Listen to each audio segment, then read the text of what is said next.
ঘি আর নারকেল দিয়ে মুখে লেগে থাকার মতো শাহি লাচ্ছা সেমাই তৈরি করা যায়। একবার এভাবে বানিয়ে দেখো, বাসার ছোট বড় সবাই তোমার রান্নার প্রশংসা করতে বাধ্য হবে।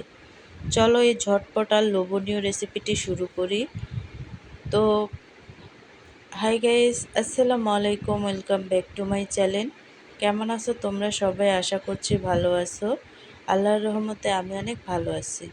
তো গাইস, ভিডিওটি ফার্স্ট থেকে লাস্ট পর্যন্ত দেখতে থাকো, আশা করছি ভালো লাগবে। আর ভালো লাগলে প্লিজ একটি লাইক আর একটি সাবস্ক্রাইব করে পাশে থাকবে। তো সেমাইটা রান্না করার জন্য এখানে আমি নিয়ে নিয়েছি সেমাইয়ের চেয়ে পর্যাপ্ত পরিমাণের দুধ। আর দুধটা একটু বেশি নিতে হয়। তো দুধটাকে জাল করে নেওয়ার পরে এখানে আমি অ্যাড করে দিচ্ছি গুঁড়া দুধ। আর গুঁড়া দুধটা কিন্তু অবশ্যই দিবে, তাতে কিন্তু সেমাইয়ের টেস্টটা দ্বিগুণ বাড়ে। তো গুঁড়া দুধটা দেওয়ার পরে কিন্তু অনবরত নেড়ে চেড়ে তারপরে কিন্তু এই দুধটাকে আমি ভালোভাবে জাল করে নেব। আর এই দুধটাকে যত বেশি জাল করে নেবে খেতে কিন্তু তত বেশি টেস্টি হবে। তারপর কিন্তু এখানে আমি অ্যাড করে দিচ্ছি চিনি। মিষ্টিটা কিন্তু তোমরা যে যেমন খাও তেমনই দিতে পারো, বাড়িয়ে কমিয়ে।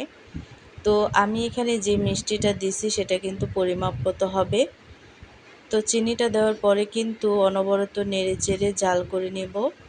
আর জাল করে নেওয়ার পরে কিন্তু এখানে আমি অ্যাড করে দিচ্ছি নারকেল।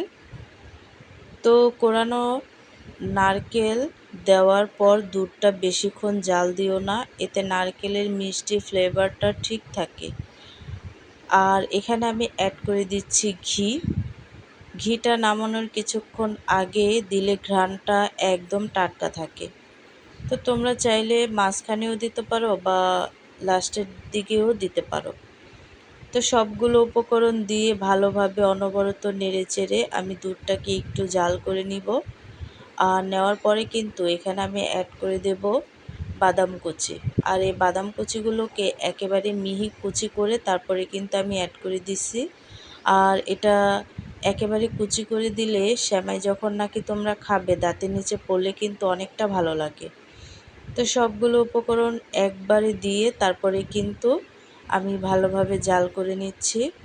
আর জাল করে নেওয়ার পরে কিন্তু দুধটা হালকা গরম থাকা অবস্থায় আমি সেমাইটা দিব, তাও আবার অফ চুলায়। একদম ফুটন্ত গরম দুধে কখনো লাচ্ছা সেমাই দেবে না। দুধটা জাল দিয়ে হালকা ঠান্ডা কুসুম গরম করে তারপর সেমাই দেবে। এতে সেমাই একদম গলে যাবে না, আবার সুন্দর নরম হবে। তো আমি কিন্তু চুলাটা অফ করার পরে হালকা ঠান্ডা হওয়ার পরে এই সেমাইটা অ্যাড করে দিছি। তো তোমরাও কিন্তু এইভাবে দিবে, তাহলে কিন্তু দেখা গেছে সেমাইটা গলে যাবে না। তারপরে কিন্তু সেমাইটা অ্যাড করার পর এখানে আমি আরও কিছু পেস্তা বাদাম কুচি অ্যাড করে দিচ্ছি।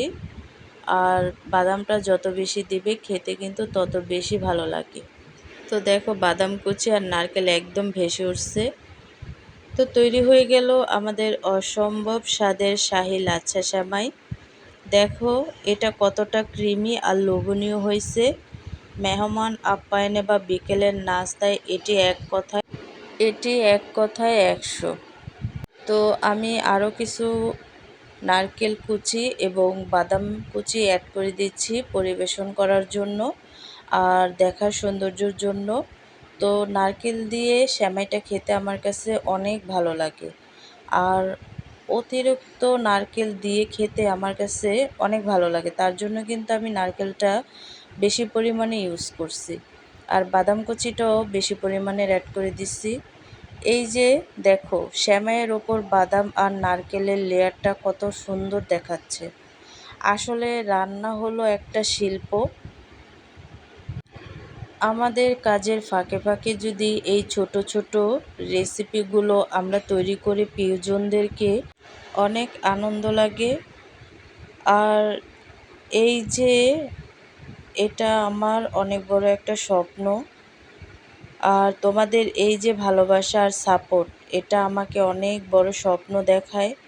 তোমরা যারা নিয়মিত আমার ভিডিও দেখো, তোমাদের এক একটি পজিটিভ কমেন্ট আমায় এগিয়ে যাওয়ার শক্তি। এভাবেই আমার পাশে থেকো। রেসিপিটি ভালো লাগলে লাইক দিও আর সাবস্ক্রাইব করে আমার এই জার্নির সাথী হয়ে থেকো। আগামীকাল রাত 9টায় কিন্তু সরাসরি আড্ডায় আসছি, দেখা হবে সেখানে। তো আজকের রেসিপিটি কেমন লাগছে অবশ্যই কিন্তু কমেন্টে জানাবে। তো অন্য কোনো রেসিপি নিয়ে তোমাদের মাঝে আবার চলে আসব। আজকে এই পর্যন্তই। সবাই সুস্থ থাকবে, ভালো থাকবে। আল্লাহ হাফেজ।